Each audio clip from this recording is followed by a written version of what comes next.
All right, let's get into it. You know the story of Camelot, right? King Arthur, noble knights, a golden age of chivalry. Well, what if the whole thing was a lie? Today, we're diving into a project called Verdant and Gold, which takes the legend of Sir Gawain and flips it completely upside down. It suggests that this shining, perfect kingdom we all know was actually something much, much darker. So get this, the project kicks off with a really radical question. What if Arthur's court wasn't some paradise for heroes? What if it was a kind of totalitarian prison? A gilded cage, yeah, but a cage nonetheless. A place where knights were more like celebrities, trapped by the shining polished chains of their own perfect reputations. And what if a world like that didn't need a savior? What if it needed to be shattered? So here's the core idea, the central thesis. Verdant and Gold argues that Camelot isn't this beacon of strength. It's actually a fragile, totally artificial construct. It's a society so obsessed with its own perfection, so disconnected from reality, that it's basically a house of cards just waiting for a strong wind to knock it all down.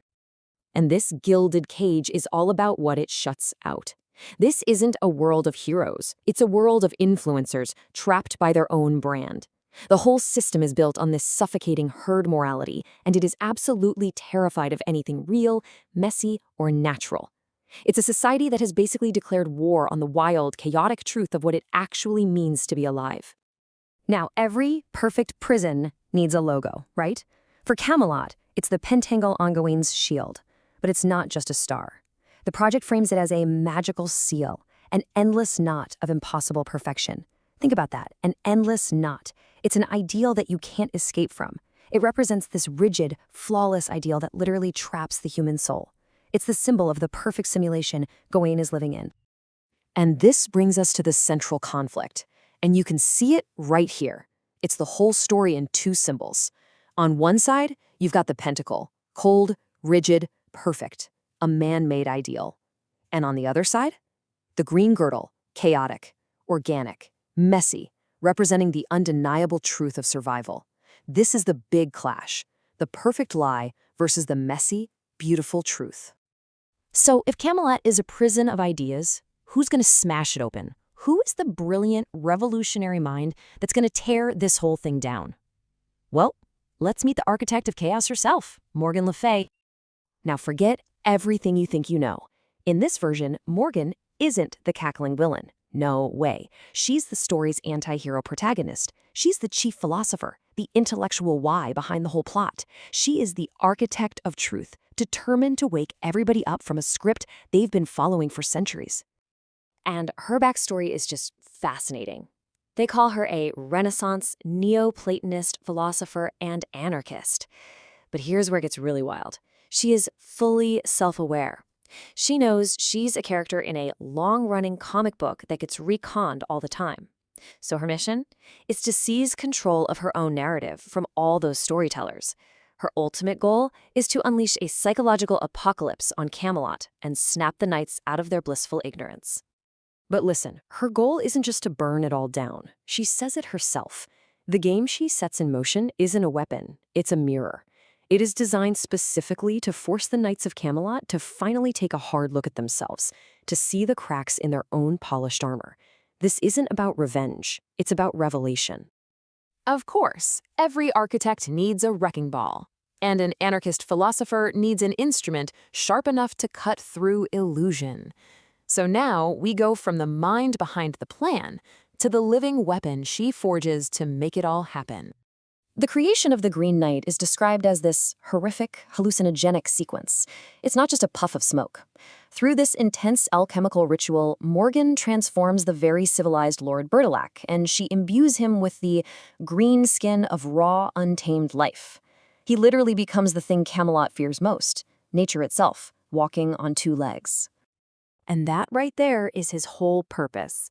Don't think of him as a monster. He is an agent of disruption, a true amoral force of nature, or even better, a biological weapon of mass deconstruction.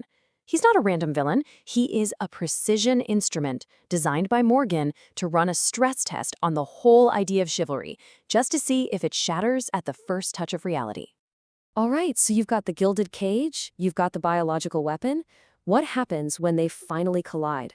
Well, that's the main event. It's not a battle for a kingdom, it's a psychological crucible for one man's soul. They call it the game of the soul. And the game plays out in 3 steps. First, you have the intrusion. The Green Knight, raw nature, just crashes the party, and the preening knights are terrified. Second comes the temptation. Gawain gets caught between his perfect reputation, the pentacle, and the messy promise of survival, the girdle.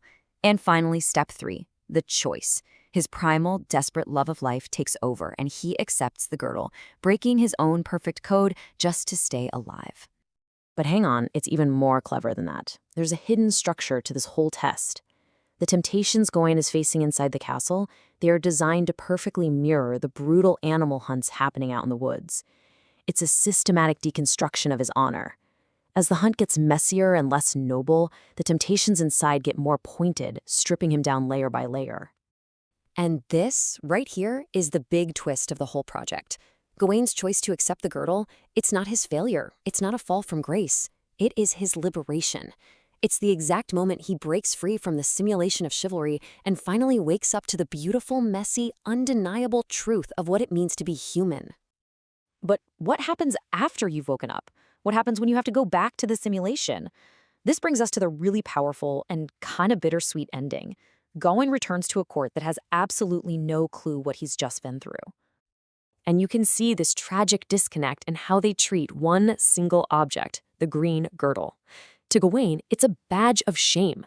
It's a humbling, painful reminder of his own human frailty. But to the court, oh, it's just a cool story. They turn it into a badge of honor, a fashion statement. They completely trivialize the moral crisis that almost broke him. See, the sash becomes this public symbol that anybody can wear. It's easy. It's superficial. But what they can't share, what they can't even begin to understand, is Gawain's private token, the scar on his neck. That's his alone, a permanent, unshareable reminder of his personal truth. And that's really what it all comes down to. That's the entire point. The goal of Morgan's game was never to break a knight. It was to make a human.